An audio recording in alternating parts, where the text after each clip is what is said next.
કે ભાઈ મોબાઈલ આશીર્વાદ કે શ્રાપ કોઈને આગળ ઊંચી કરી નહીં, બધા હું કી ખબર આશીર્વાદ જ છે.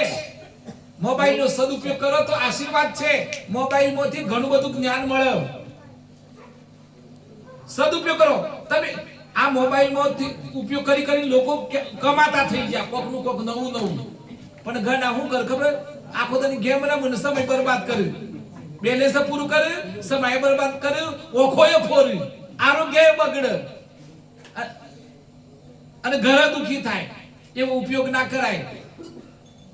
અને આપણે કેટલાના ગુલામ છીએ, ગાડીના ગુલામ, મોબાઈલના ગુલામ, બીડીના ગુલામ, વિમલના ગુલામ.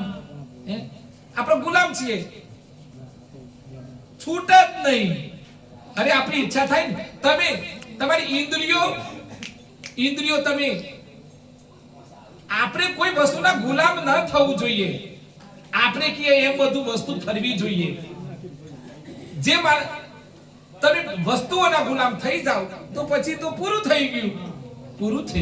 આજની એક સરસ વાત છે, મેં આજે સાંભળી. એક ડોશીમાં સંતરો બેસે, સંતરો મોસંબી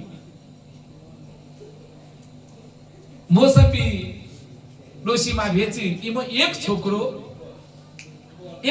આવી. એ દરરોજ એ છોકરો જુવક, આ ડોશીમાં તો સંતરો તો દરરોજ વેચે છે, પણ પોતે તો ખાતો નથી.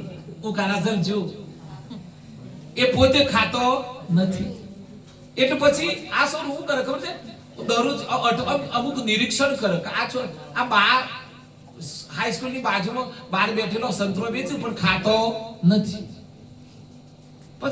પછી એને ખબર પડી કે બા કમાવા માટે સંતરો લાવે છે, પોતે ખાતો નથી.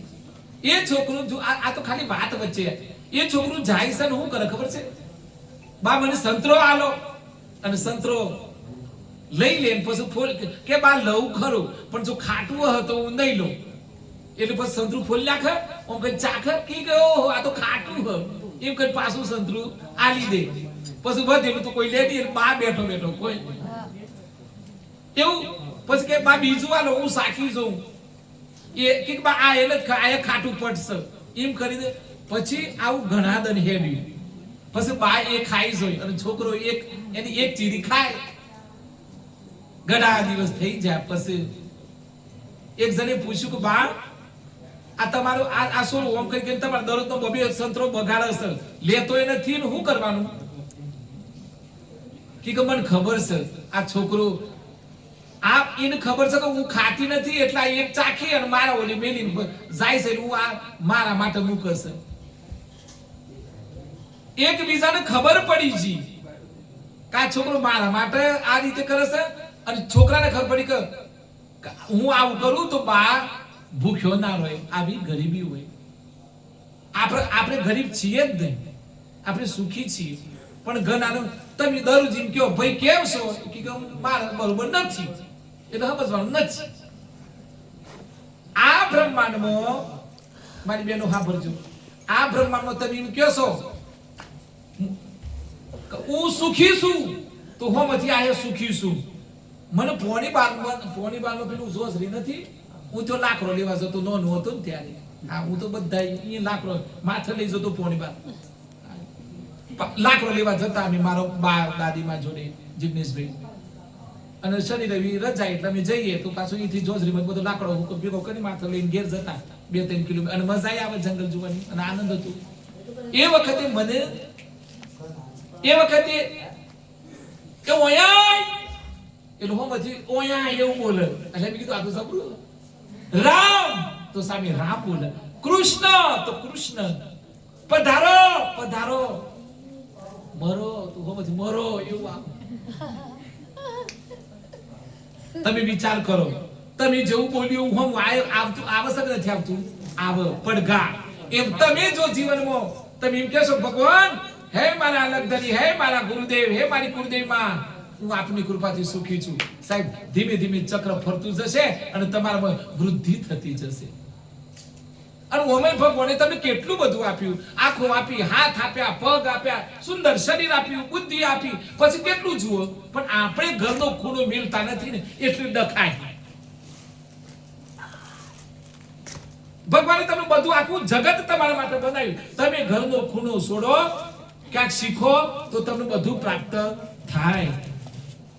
હા, મેર આવ્યો ખરો, અમુકને મેર આવ્યો. ચાલો એટલે આગળ જઈએ.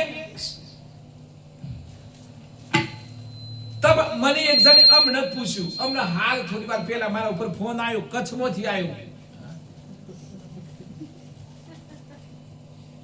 કચ્છમાંથી એક ફોન આવ્યો. એટલે મને હું કી ખબર છે, ભાઈ માર મોટો સોરો થયો છે ને પેનાઈએ દીધું. મેં સાને પેનાયું લ્યા? એક હમણાં જ પેનાયું. કે બાપજી એક દુઃખ સાથે કહું. મેં કીધું કે બાપજી હું ભગવાનનું નામ લઉં ને એટલે મેં કીધું એ બાપ એમ કે પેલા સોરાની ના સોરા હે બેટા મંદિર જઈએ. કે તમે જગ્યા હું તો માનતો નથી. ઓ ભરજો, આ ગંભીર બાબત છે. 25 નું થાય પછી તમે મંદિરે લઈ જશો તો નહીં આવે. એ પછી 6 વાગે ઓમ જ જવું દો. નાનપણમાં છોકરાને બેટા કહીને ક્યાંક સંત જોડે જાઓ, એને 10 રૂપિયા નોટ આલો તો એ મેલ, એ સંતને ચોલ્લો કરાવો, આવું શીખવાનું પડે. મુઠ્ઠી દોણા લે બેટા, પક્ષીનો ચકલો નાખ, સોરું નાખ, લે બેટા પેલી રોટલી ગાયને ખવડાય તો ખવડાવે.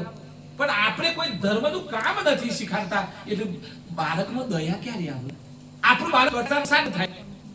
આપણે કઠોર હોય તો કઠોર થાય. આપણે કોઈના પર દયા ન કરી, ધર્મ ના કર્યો, ચકલો દાણા ના નાખ્યા, કૂતરાનો રોટલો ના નાખ્યો, ગાયની રોટલી ના નાખ્યો, કોઈ સાધુ સંત આવ્યું અથવા તો કોઈ ભિક્ષુક આવ્યો, ભિક્ષુક જેને કશું નથી ભિક્ષુક આવે એની કીધું લે બેટા વાટકી દોડા તું વાલ મારા દીકરા, એવી ટેવો પાડશે ને તો છોકરામાં દયા આવશે, કરુણા આવશે.